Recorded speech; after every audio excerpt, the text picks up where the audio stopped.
The static hum of my scanner was the only sound in the ruined sector, a familiar lullaby in a world that had forgotten music. I was Elias Vance, a data archivist in a post-cataclysmic sprawl known as the Ash Wastes. My mission: scour the debris, log the anomalies, and avoid the entities. Singular among those entities was her.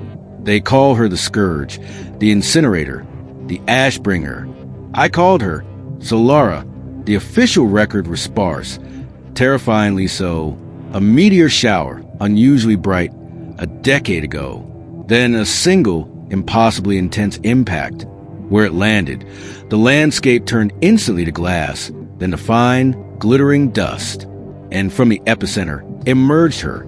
Everything she touched, or even too closely approached, rapidly converted to incandescent heat, then instantly atomized, leaving nothing but a lingering shimmer and a fine layer of crystalline ash. Attempt to contain her, energy nets, sonic disruptors, even kinetic impactors, had all failed, turning into dust themselves. So, humanity did what it did best. It ran, evacuated what it could, and built fortified perimeters around the growing zone of desolation. I, however, found myself drawn to it, not out of suicidal ideation, but out of a desperate, unyielding curiosity. Because while everything else burned, I didn't. My first encounter with her was accidental, a foolish miscalculation during a mapping run near the perimeter. I was scavenging for pre-collapsed data drives when my portable thermal alarm shrieked. A wave of oppressive heat hit me, so intense it made the air shimmer. I scrambled, but my boot caught on a shard of fused concrete. I went down, my face inches from what was left of an ancient street lamp, now glowing white-hot, already starting to crumble into sparkling dust. I braced for the inevitable, a silent farewell to a life spent documenting ruins. But the heat, it stopped, not entirely, but at a bearable threshold. My suit's auto-cooler screamed, but my skin, despite the flush, remained intact. Through the distorted air, I saw her, a figure forged from pure, incandescent plasma. Her body was a living ember, scarlet and gold, laced with pulsing cracks of raw energy like molten veins. Her hair was a crown of flickering flame, her eyes twin suns. She was terrifying. She was magnificent. She turned her head, a slow, deliberate motion. Her gaze, radiating pure light, landed on me. I saw no malice, no intent, only an unfathomable intensity, and perhaps a flicker of surprise. The air around me crackled, dust motes igniting and vanishing. Yet I remained, unburned. A distant siren wailed, a perimeter patrol. I knew they'd fire on sight. They wouldn't see the anomaly. They'd only see the Scourge and the idiot human too close to her. I have to move. I yelled, my voice a desperate croak. She tilted her head, the silent question in her fiery gaze. Then, with a slow, deliberate motion, she shifted her aura. The intense heat around me lessened, just enough for my suit to recover. It was an act of awareness, control, or something else entirely. I scrambled back, keeping my eyes fixed on her, and retreated into the dust-choked ruins. I didn't stop running until I was well beyond perimeter, my heart hammering like a broken engine. That was the beginning. Over the following months, fueled by an obsession that bordered on madness, I returned, always alone, always cautious. I learned her patterns, where she drifted, how her luminosity waxed and waned with the ambient energy of the ash wastes. And I learned the incredible, impossible truth. I could approach her, closer than anything else.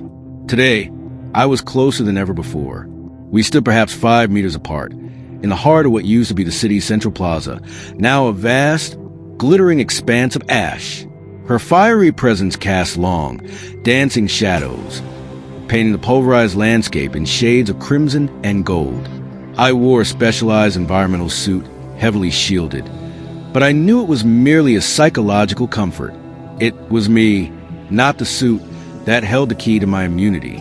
Why? I finally whispered, the word barely audible over the crackling energy that radiated from her. Why me? Everything else turns to ash, but not me. Her head tilted, her flaming hair flaring momentarily. Then the impossible happened. A sound, not a voice, not a roar, but a resonance, a vibration that settled deep within my chest, bypassing my suit's comms, directly into my consciousness. You are not Ash. The thought wasn't any language I knew, but it was clear, pristine.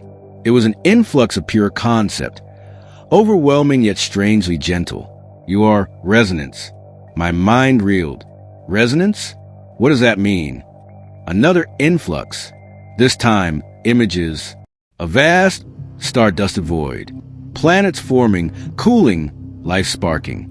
Then, a being of pure, swirling light, impossibly ancient, moving through the cosmos.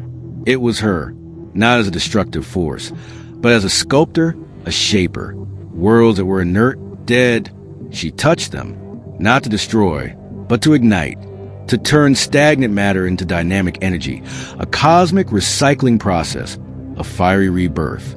And then an image of Earth, not the ravaged wasteland it was, but a vibrant, verdant world. But something was wrong. A subtle dissonance, a slow, creeping entropy that was not natural, a gradual decay of the planet's core energy, its life force. My ancestors, in their boundless hubris, hadn't just polluted the air and land. They'd tapped into fundamental planetary energies, draining them, fracturing the planet's very essence. Earth was not merely dying, it was stagnant, a world succumbing to stasis. Her message continued, a slowing, a crystallization. My essence, it seeks to revitalize, to burn away stagnation, to return to the flow. So you didn't mean to destroy us? I asked, the words catching in my throat. Destruction is a human concept for transformation you do not comprehend. Images flooded my mind again. A forest fire, devastating in its immediate impact, but purifying, renewing, preparing the soil for new growth.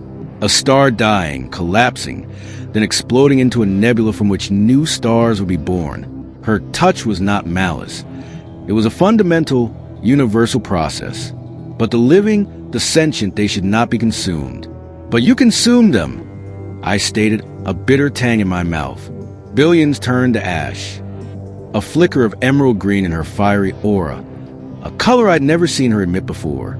It conveyed regret, not human guilt, but profound logical anomaly in her mission, an unforeseen outcome. Your species, you were too entwined with the stagnation. Your cellular structures, your very essence, it resonated with the inertia. You became part of the decay. My touch, it sought to purify, to accelerate the flow. But you are different. Her focus intensified on me. The heat around me pulsed, not agonizingly, but with a strange, internal warmth. Your vibration, it is unique. It does not resonate with the decay. It vibrates with my own frequency, a harmony, an echo. The world around us seemed to hold its breath. The faint shimmer of ash dust on the ground pulsed with new light. And I, Elias Vance, the human who didn't burn, became the anchor to a star. Together, in the heart of the ash waste, we began the true work of rebirth. Everything she touched had turned to ash, and now, with me, it would turn to life. The first step in healing a dying world, guided by the unlikely bond between a man and a living star.